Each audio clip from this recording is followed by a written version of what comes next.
you try to avoid conflict with your coworkers? Do you spend a lot of time on the job trying to be diplomatic and negotiate? Well, stop it. Our guest this morning says a good fight is one of the best ways to help build relationships in the workplace. Her name is Lynn Izagir, and she is the author of a new book called The Power of a Good Fight. Good morning. Thanks for joining us this morning. Thank you, Liz. Now, I've heard of having a good discussion, but what is a good fight? Well, a good fight is one, as you said, that builds relationships and builds creativity. So good fights share several characteristics. One thing is that they're about ideas, not about personality. They're fought by people who are managing their emotions appropriately. You know, we all have emotions, but we want to manage them appropriately in the moment. They're fought by people who understand the value of conflict. And last but not least, where conflict is out in the open. So it's not flying below the radar screen. It's not masked. Okay, if that is a good fight, what is a bad fight? Well, a bad fight is one where we get into personality disputes, or where we're fighting about something that's not the real issue because we're afraid to bring up the real issue, or where people don't understand that conflict is a part of life and that really can lead to more creativity and more energy in organizations. Okay, now you say that there are really 5 different personality styles when you fight. What are they? I know the first one is called the pit bull, right? Right. Pit bulls are people who are very aggressive, very competitive about conflict. They actually like to argue. They like to debate. They like the back and forth of a good argument. I'm a bit of a pit bull. So that's in contrast to people who avoid conflict, one of which is I call people road runners, who are, you know, beeping down the road when you want to sit down and talk to them. And a lot of times at work or at home we find people who have very different conflict styles, which can create problems. For example, in families, you find this. In my family, my husband tends to avoid conflict. I tend to be very aggressive about conflict, which creates interesting situations. I can imagine. Yeah. So what we want to do if we work with somebody who avoids conflict is realize that these are frequently the thinkers among us, people who like to think before talking.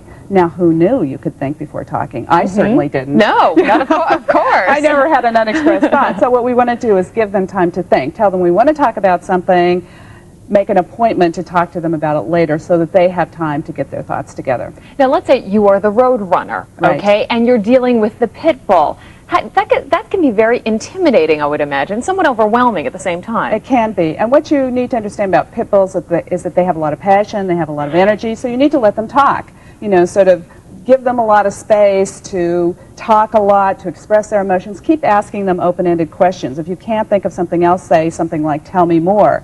And pit bulls, you know, they tend to be kind of like balloons full of hot air. If you let them talk long enough, eventually they'll get down to a manageable size so that you can have a dialogue. When you're in a work environment, when do you know, when is it proper to bring up an issue, and when should you just say, you know what, I'm going to let this one just lay?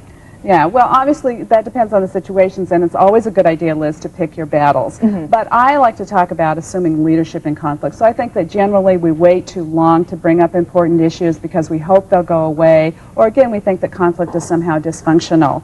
So in a tactful way, when somebody really has the time to have a dialogue, I think that it is good to bring up issues, because if we wait too long, we get into what's called the negative spiral of conflict, and then it's very difficult to resolve. That's what I was going to ask you next. When you're in the middle of a conflict, how do you avoid and how do you forget your emotions? Well, we all have emotions. So I'm all for emotions, have your emotions, but we need to learn to express our emotions at a level that doesn't just get so out of hand we can't have a good dialogue. So think of emotions as like the weather. You know, you can give a weather report. It's Tuesday, I'm angry, and I need to talk about this issue. But we don't need to express our emotions in a way that's intimidating to the other person, or that escalates into violence, or that doesn't allow them to have their own feelings about the subject. So really, again, it can be reported in a matter-of-fact way.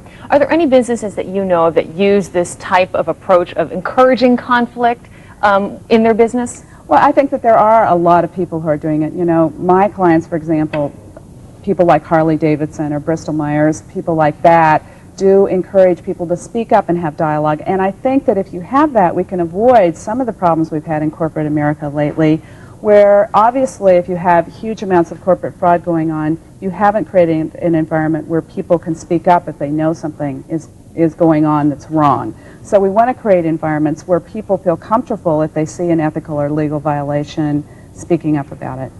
Do you find that men and women deal with conflict differently? In some organizations, that's still true, especially in organizations where men are still dominating the power structure, then women may feel that they have to suppress their emotions or can't bring issues up.